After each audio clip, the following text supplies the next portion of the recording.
right? And then, of course, when children are involved, it's a whole new ball game. I'll say something. To understand how traumatic and how destructive domestic abuse is for a lot of women, you find out that because even apart from the ones that stay with that dysfunctional belief that they're staying for the sake of the children, you will see the situation where this woman doesn't even have a child with this man, but she still can't make the decision to leave. And then you now have to ask yourself that question, why is that happening? You don't have a child, you're not staying for the sake of the children. That just shows us that it is beyond having children with the abuser. There is a broken foundation that we're being challenged with today.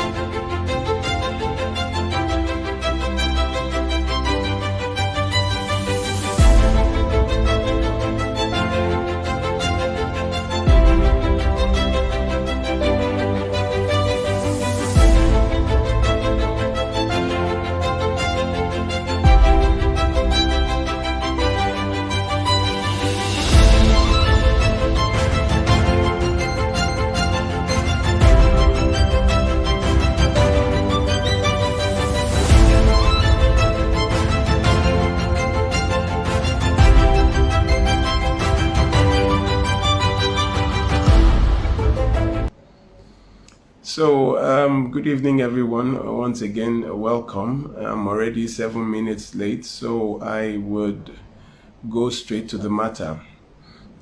This evening, I'm expecting Madame Feicheton. If you remember her from the UK, she was here last month when we treated domestic violence and abuse. I hope she's not. I hope she has not joined that I didn't know. Please, Madam Feicheton, if you are there, just drop me a comment saying hello. Good evening, Adiola. Video is freezing. Oh, God, Feicheton, let me invite you, please. Go, we're going live. Hey. Sorry, Madam Feicheton. I've sent a link to you. She's here. Hey, Madam Feicheton, how are you? I'm very, I was saying I'm here. You're 10 minutes late, not 7 minutes late, but hi, people. Good evening.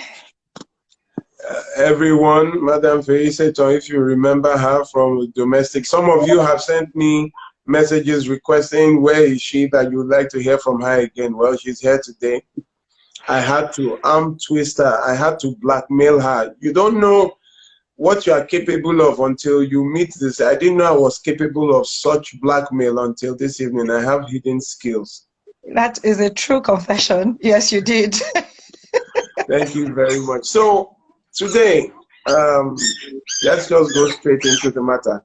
Sorry, that sound, my dog just gave birth, and I have little puppies making noise in my parlor. Right.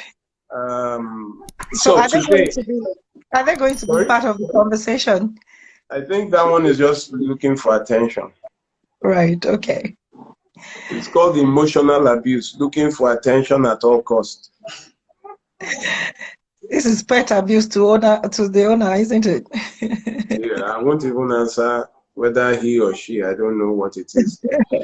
Anyway, good evening. Once again, and today I want to go down a lane that we don't really consider much.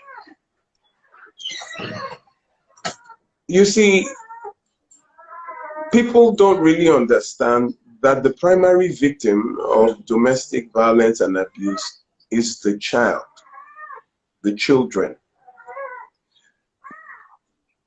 A child waking up to see the mother grabbing the shirt of the father, the child coming back from school, primary, secondary school, to meet the mother with a bloodied black eye, or like the one I was called into 3 days ago. The man stripped the wife naked, you know, right there outside the door of the house and locked her outside so she couldn't get in. She was naked in front of the other neighbors.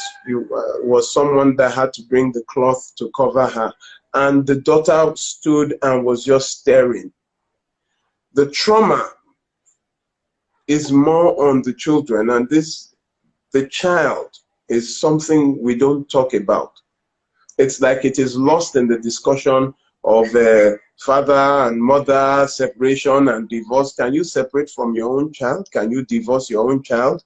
Those are the primary victims, because all remedies are for husband and wife. No remedy is for the child. And now we are asking ourselves this question: where is abuse coming from? Why is this generation so abusive? I work with the gender unit of the state CID in Panti, and you won't believe that a lot of pregnancies we are seeing now are by students in secondary schools. A lot of attempted rapes, molestations, and domestic violence are from students. The World Health Organization says that abusers, especially abusive males, are those who have seen their mothers beaten by their fathers, an intimate partner, or a family member. So also, abusive mothers are women that grew up in abuse. First, with limited education, limited exposure, and those that have come to accept the male dominant role, that is, people that have repeatedly seen their fathers beating their mothers, that they come to expect that it is okay because that is what they grew up with. So now, those things that we have suppressed, they would say, I can't leave because of the children. So we leave the children in abuse. We leave the children right there. And what abuse does is it breeds abusers. The children grow up to become abusive. There is a saying in Yoruba that ewe to ba pe lara ose, adoshe. When a child is exposed to abuse from an early age, even in mid-age, they grow up to be abusive. So what we are seeing in society now are the men and women that our fathers and grandfathers have bred in abuse. All of them are now coming out, and thank God for social media, it is now a media sensation, to the extent that people are killing their spouses and no one is intervening. But the child, watching the death of the mother and the incapacitation of the father. Because when everybody comes there, well, it's the wife, it is our husband. So what? We can no longer intervene because of the status of marriage. The child, Madam Feiseton, the child, the primary victim of domestic violence and abuse. They grow up angry, they grow up with rage, with lack of that tolerance, and then repeating what they saw. They become their fathers, they become their mothers. But we will now ask, it is demonic possession, it is the devil, not knowing that we are the ones that gave them the manual. We are the ones that bred them in abuse. You know, I always tell women something. The moment you are in an abusive marriage, stop reproducing, stop giving birth, because what you are doing is to reproduce the abuser. It is not a time for reproduction, it is a time for relocation. Now, all those children that we have bred in abuse are now full-grown men.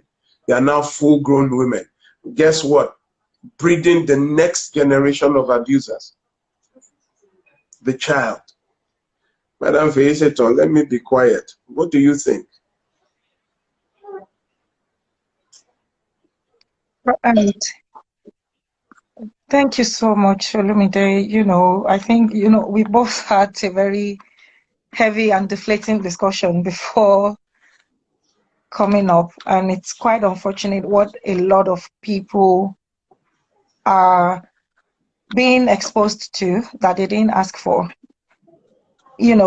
Children are definitely not only witnesses to the abuse, they are direct victims of abuse. And a lot of people are struggling with their own conditioning to think, I'm staying in this relationship for the sake of the children, or maybe if I have more children, the abuse will stop.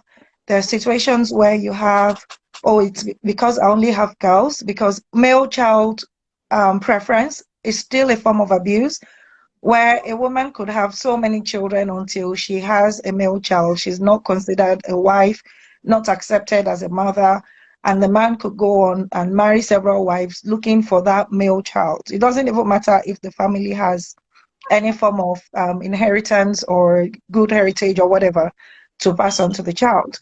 So yes, most survivors that I've worked with, and I'm sure you can relate with that, and people that share their experiences as well, they underestimate what the abuse means for the children. You hear things like, oh, the children were not in the room when it's happening, they didn't see anything, they didn't hear anything.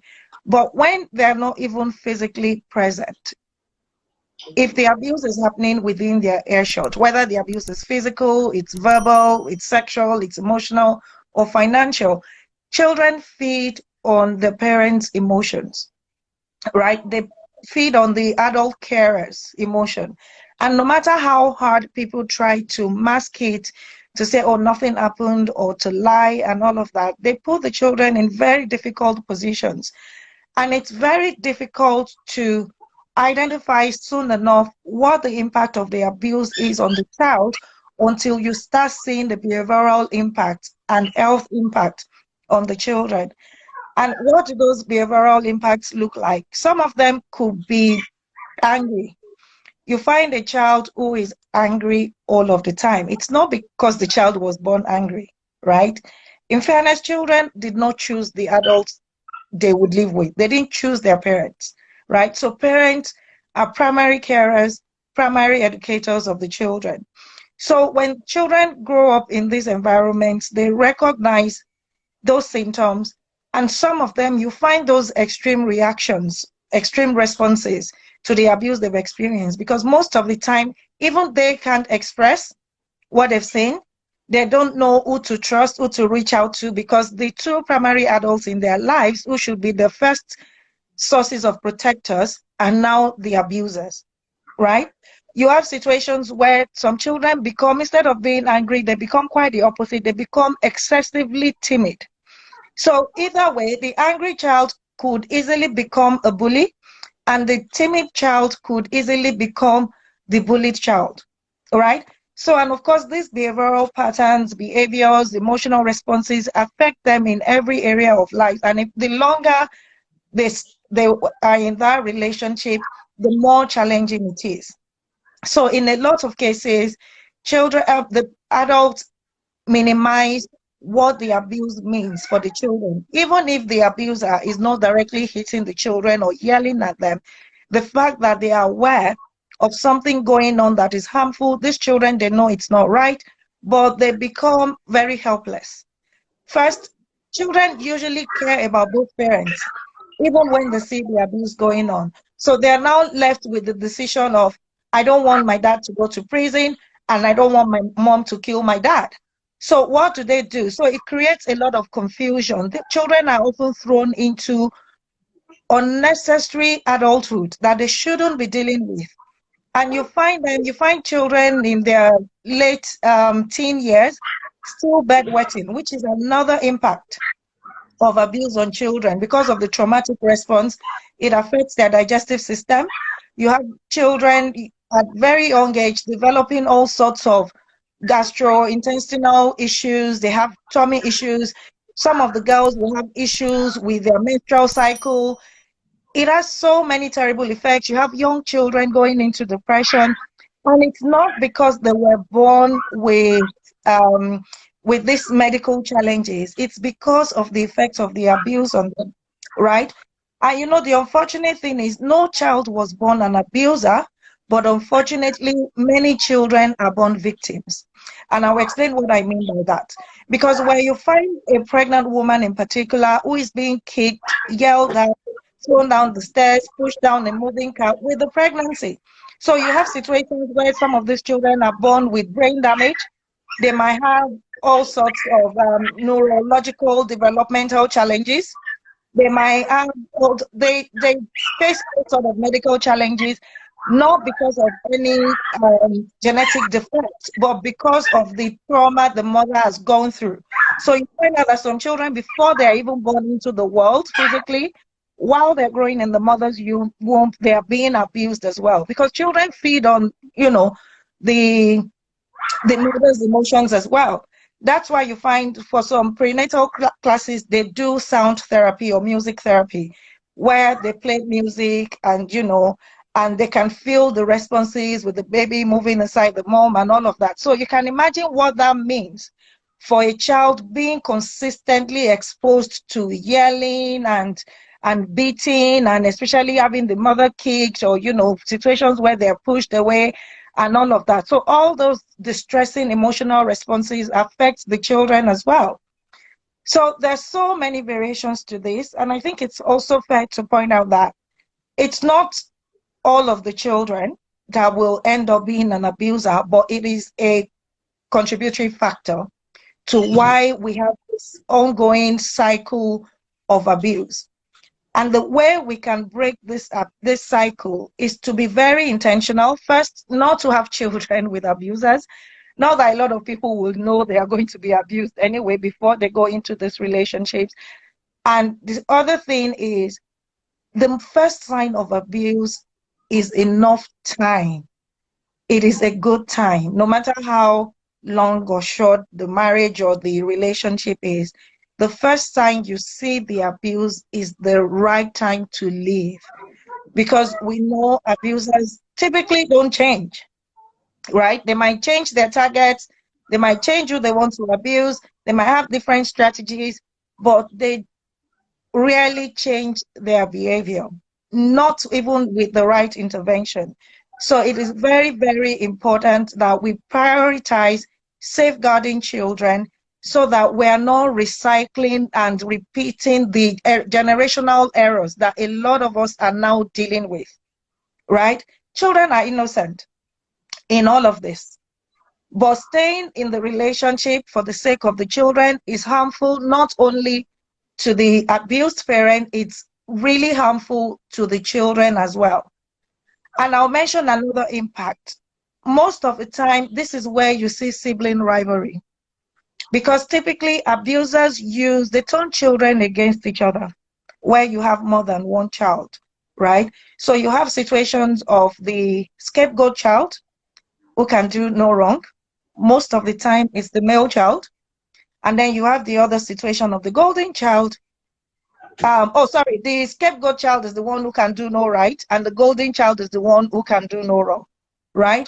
So the patterns we're seeing now is, because of that, the golden child is empowered because he knows he can get away with everything, right? You now find situations where even this child could become abusive to the abused parent. Most of the time, it's the mother. So I think we've mentioned this before. It's very important for us to be mindful how we judge parents, especially when we see their children being disrespectful or being abusive. It's not because the parent hasn't done their job, it's because they have been abused. So you have situations where this abusive parent would empower those children. Oh, that is my son. You can't send my son to do to run an errand for you. Woman, go do it yourself. I didn't marry you for that, right? All right, go on, Olumide. I just want to buttress your point. What you said now, the scapegoat child and the golden child, it's like you just opened my head. Yeah. You know the popular gospel musician Osinachi that died? I Would heard you about the believe story. I didn't know her. would you believe that the husband will give the children canes to flog their mother? Yeah, it's not a surprise. It's a very typical abusive pattern. In Yeah, fact, in fact, during a church service, the son, the oldest son, was trying to get the attention of the mother. The mother was busy. And he took one sachet of pure water and threw at the mother. So absolutely. everyone, turned to the direction where the pure water came from. And And it was the son. And they wanted to, are you crazy? How can you throw it on? And the mother said, no, that if you touch this child, mm, the she will face the consequences. her up, that Yeah, she is the one that will be punished. That so that's please, right. this is not that her, she just wants to rest. So I'm Yes, just using that to buttress the fact, what you said, that yeah, the golden child of the abuser is the one the abuser would enable, even use against the other partner, either the husband or the wife. You see that's them right. breeding their children, trying to turn their hearts against the other parent. In fact, it's not even trying to. That's exactly what they're doing. Because in a lot of cases, you have this abusive parent, they will call those children and tell them, especially the male children, unfortunately, they tell them, this is how you treat women. Don't let any woman have a say. Don't take nonsense from any woman. This is how you treat them. They are worth nothing, right? And these children will repeat the same thing. So in empowering the child to be abusive towards the victim parent, you're basically breeding another abuser, right? And this woman as well would have been so traumatized enough. She's not only living in fear, she's also living with the consequences of what she will bear. So the person is assumed to be in the position of a living dead, basically. They're just existing, right? They would have lost hope, they would have given up. And the reason most of them, you see them, because I think one of the most upsetting things I listened to about Osinachi's case in particular was when her supposed lead pastor said something like nobody told him, and the people that reached out to her said, and she had begged them not to let him know anything. I've never heard anything such as hypocritical as that. What you find out, what abusers do is they are not just being abusive. That woman would have been threatened for years. She would have been threatened in such a way that if any other person was aware, or even if other third parties are trying to protect her and save her, the consequences will still be on her. How did we get there as a society? That responsibility is on all of us. Because if there is any language these abusers understand, it is victim blaming. And that is why successfully the society has created a generation of broken, entitled, abusive men in particular. We know that, yes, there are women who are abusers as well, but we can't deny the reality of the sort of toxic patriarchal environment we live in and how a lot of these things happen. So it is not only the men that are victims of this toxic patriarchy. There are so many women as well who have accepted and adopted it. And that is why you find situations that plus men and women will tell you it's a family matter. Domestic abuse is a crime. It's a crime against humanity. It's a crime against all laws of every country, right? We have to be intentional and, of course, considering within safety and within good reason as well to be able to report it. We can't turn our back and just assume it's okay, it's a family matter, they can resolve it. I don't want to be the one responsible for destroying somebody's home, right? The home is already broken. There is that notion of a broken home being, oh, because the parents are divorced or separated. A broken home is, a single parent home. Broken home is where there is abuse, where there is chaos, where there is drug and alcohol misuse and abuse, where there is control, there is manipulation. There is no peace in that home. That is a broken home. It is impossible to be reasonable with someone that they've made up their minds they will not be reasonable with you. Abusers are there to destroy, right? And it's also important for people to realize that when you're being abused in your relationship, whether physically, emotionally, sexually, financially, otherwise, in different ways, the moment abuse is introduced in that relationship, you no longer have a marriage because abuse violates every marital covenant.